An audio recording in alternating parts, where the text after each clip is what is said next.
Échange radio qu'on n'entend pas en ce moment, mais il y a probablement un échange radio assez important avec le sol, puisque l'équipe au sol reçoit par télémétrie, par radio, des données concernant les systèmes de bord.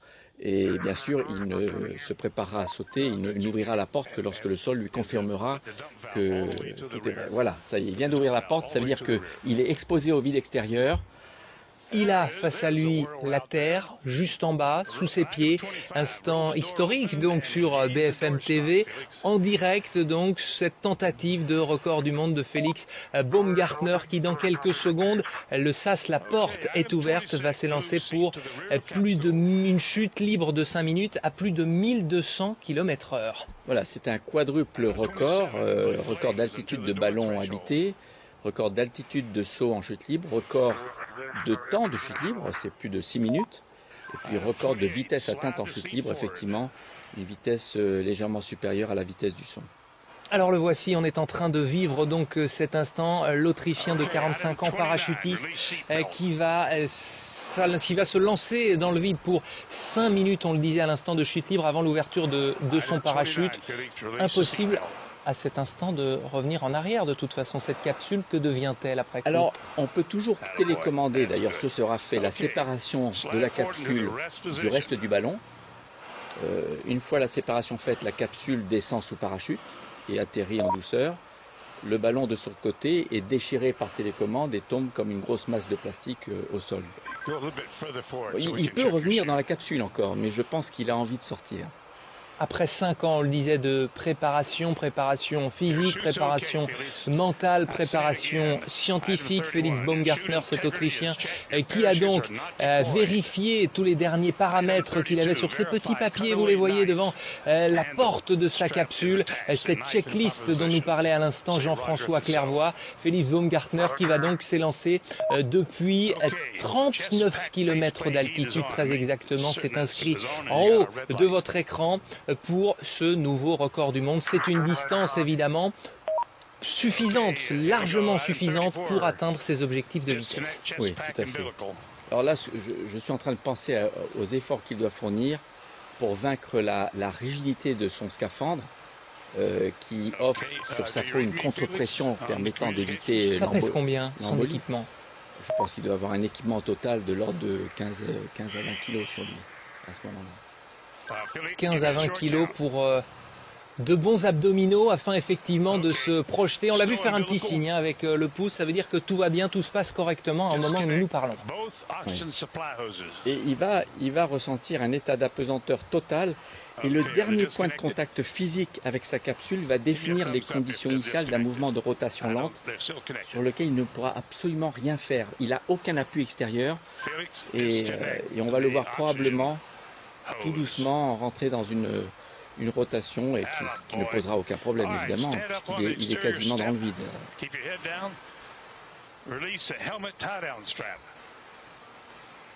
Il a le plein d'oxygène, on le voit en bas.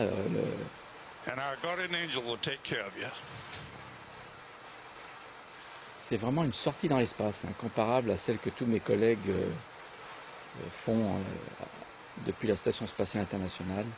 En ce moment. Ce petit bouton rouge, ça veut dire je suis prêt, je vais y aller. On essayait de tendre l'oreille, ce que lui disait le centre de contrôle, Joe Kittinger, en bas au Nouveau-Mexique, 39 km plus bas. Je pense que c'est probablement une sécurité pour être sûr que la capsule ne soit pas détachée du ballon avant qu'il ait sauté.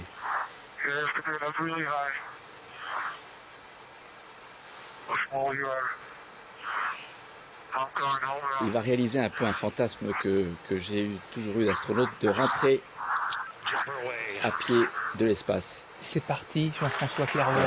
La vitesse avec laquelle il accélère à environ 10 mètres par seconde au carré. Ça veut dire que toutes les secondes, sa vitesse augmente de 10 mètres par seconde. Si vous venez de nous rejoindre sur BFM TV, vous venez de le vivre en direct. Donc, ce grand saut dans le vide de Félix Baumgartner, le premier homme, peut-être dans quelques minutes, à franchir le mur du son en chute libre. Il y avait eu des essais dans les années 1960, pas vraiment validés. Il y avait une fusée des appareils en tous les cas. Et là, la vitesse, 1000 km/h déjà, Jean-François Clairvoy, astronaute à l'Agence spatiale européenne. Vous êtes avec nous sur BFM TV. On est dans quelques secondes seulement il est sonique au record du monde. Il est sonique. il est au-delà de la vitesse du son.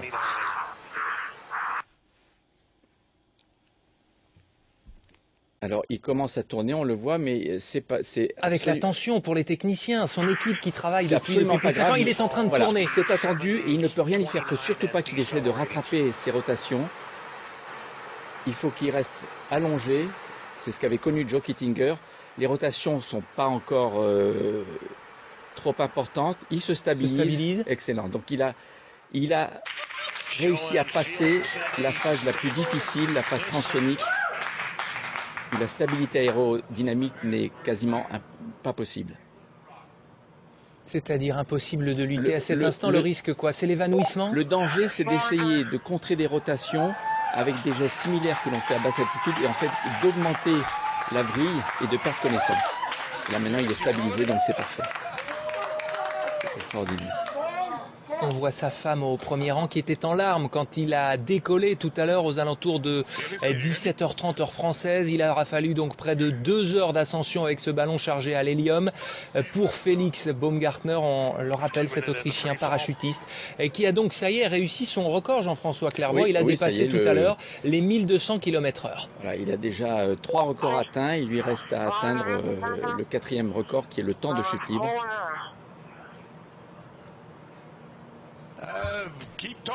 Il a l'air bien stabilisé et ce sera à lui d'ouvrir son parachute principal pour que le record soit homologué. On voit qu'il lui reste une bonne réserve d'oxygène. Il respirait assez rapidement tout à l'heure. Toujours pas. Est-ce que c'est lui qu'on entend? On entend Joe Kittinger qui dirige un petit peu la station de contrôle. Est-ce que c'est lui qu'on entend? Il ne peut pas se parler à ce moment-là. Un conseiller. Ah si, bien sûr. Cet homme à gauche, on le rappelle, si vous nous rejoignez sur BFM TV, qui avait tenté le même saut en 1960, l'épouse de Félix Baumgartner, qui est donc en pleine chute libre à peut-être 10 000 km désormais de la Terre. Il vient de s'élancer il y a 3 minutes 3 secondes très précisément, depuis 39 km d'altitude. Il vient d'entrer dans l'histoire puisqu'il est devenu le premier homme à franchir le mur du son en chute libre. Quels vont être ces prochaines minutes, quel va être son programme alors qu'il doit désormais ouvrir son parachute dans 2 minutes? Ça se fait automatiquement ou c'est lui qui doit exercer? C'est lui qui va l'ouvrir. Il va se stabiliser à une vitesse d'équilibre de l'ordre de 200 km/h et à 1000 ou 2000 mètres, je ne sais pas ce qu'il avait prévu, il ouvrira son parachute. Mais il est encore très haut, donc il lui reste au moins 3 minutes de chute. Je pense à mon ami français Michel Fournier. Qui sera en direct avec nous tout à l'heure, évidemment. Qui a l'équipement prêt pour réaliser le même saut à environ 40 km d'altitude et qui doit regarder celui-ci avec beaucoup d'attention. Après plusieurs tentatives passées et à venir, puisque vous êtes partie prenante dans ce projet, est-ce qu'un jour des Français viendront donc battre, alors il n'a pas été homologué, mais ce sera sans doute le cas, ce record de Félix Baumgartner? Là c'est le parachute. Il ouvre le parachute. Alors il l'ouvre quand même très tôt, c'est quand même c'est un record homologué puisque Joe Kittinger n'a pas ouvert son parachute, encore une fois c'est son secours qui s'est ouvert automatiquement. Est-ce qu'on a l'altitude? Ce serait intéressant de savoir à quelle altitude il a ouvert son parachute. Puisque les statistiques, le programme en tout cas, si on peut dire ça comme ça, prévoyait 5 minutes de chute libre. Là, il y en a eu un petit peu plus de 4 minutes. L'image que vous voyez en direct en ce moment sur BFM TV est filmée depuis la Terre avec les appareils qui sont utilisés également pour la NASA. Vous nous le disiez tout à l'heure pour suivre les navettes qui sont envoyées. L'image a changé. Oui, ce sont des télescopes, des vidéos munis de télescopes qui permettent de voir jusqu'à de très haute altitude beaucoup de détails et que la NASA utilise effectivement pour suivre la navette spatiale pendant sa montée vers l'espace le plus longtemps possible. Jean-François Clervoy, astronaute à l'Agence spatiale européenne, est donc avec nous sur le plateau de BFM TV. Vous venez de vivre ce record du monde réussi pour Félix Baumgartner, l'Autrichien parachutiste qui est donc devenu le premier homme au monde à franchir le mur du son avec des images impressionnantes, notamment quand il a tourné à plusieurs dizaines de milliers de kilomètres de la Terre. Et nous sommes sommes en direct par téléphone avec Bertrand Piccard, le Suisse Bertrand Piccard, aventurier, scientifique. Vous avez réalisé notamment en 1999 le tour du monde en ballon. Vous étiez le premier à avoir effectué un tel exploit. Vous êtes également patron du projet Solar Impulse. Une réaction tout simplement après cette performance, ce défi accompli par Félix Baumgartner. Très admiratif pour lui et pour son équipe. Parce que c'est vrai que lui, c'est son rêve, il l'a réussi, je suis extrêmement heureux pour lui, mais il faut aussi réaliser tout ce qu'il y a derrière pour arriver à ça. Félix a réussi à trouver un sponsor, il a réussi à mettre une équipe en place. On entendait tout à l'heure parler de Michel Fournier. C'est vrai que Michel a eu peut-être plus de peine que Félix à trouver tout ce qu'il fallait comme infrastructure pour pouvoir réussir.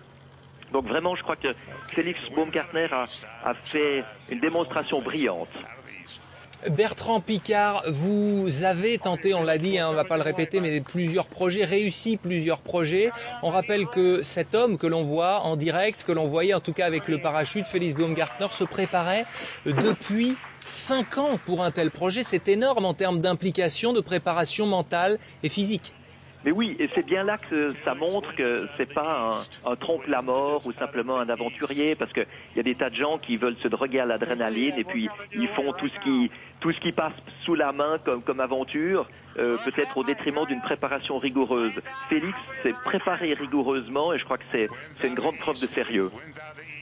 Bertrand Piccard, président, patron de Solar Impulse, merci d'avoir réagi avec nous en direct sur BFM TV à ce nouveau record du monde, appelez-le comme ça, cette tentative réussie donc par Félix Baumgartner, qui est devenu le premier homme, si vous nous rejoignez sur BFM TV, à être passé, avoir dépassé le mur du son en chute libre. Il a ouvert son parachute il y a quelques secondes, quelques minutes après 4 minutes et 10 secondes de chute libre, Jean-François Clairvoy. Là, il profite, il savoure à cet instant. Pour lui, c'est quelque chose de tout à fait normal qu'il fait tous les jours après le petit déjeuner, cette phase-là en tout cas. Oui, il a réalisé plusieurs sauts avec sa combinaison, tout équipé, donc c'est quand même pas une combinaison très confortable.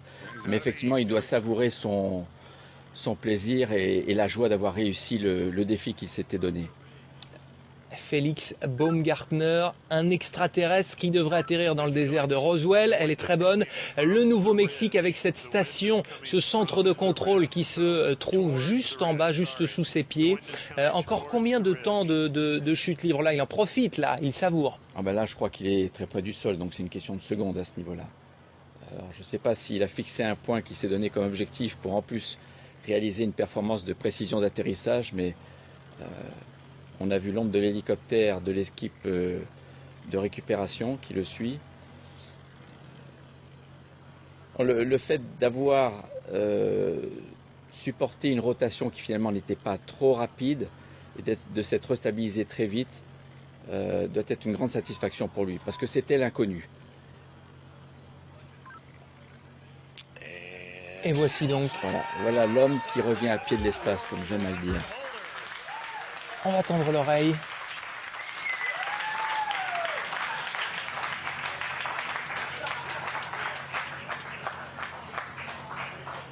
Et vous laissez profiter donc de ces images de joie, cette joie des techniciens de Joe Kittinger, l'un des pionniers qui en 1960 avait lui aussi sauté depuis la stratosphère, tenté en tout cas, avec ce parachutiste donc d'exception, nouveau recordman du monde, Félix Baumgartner, qui vient d'atterrir avec les membres de son équipe.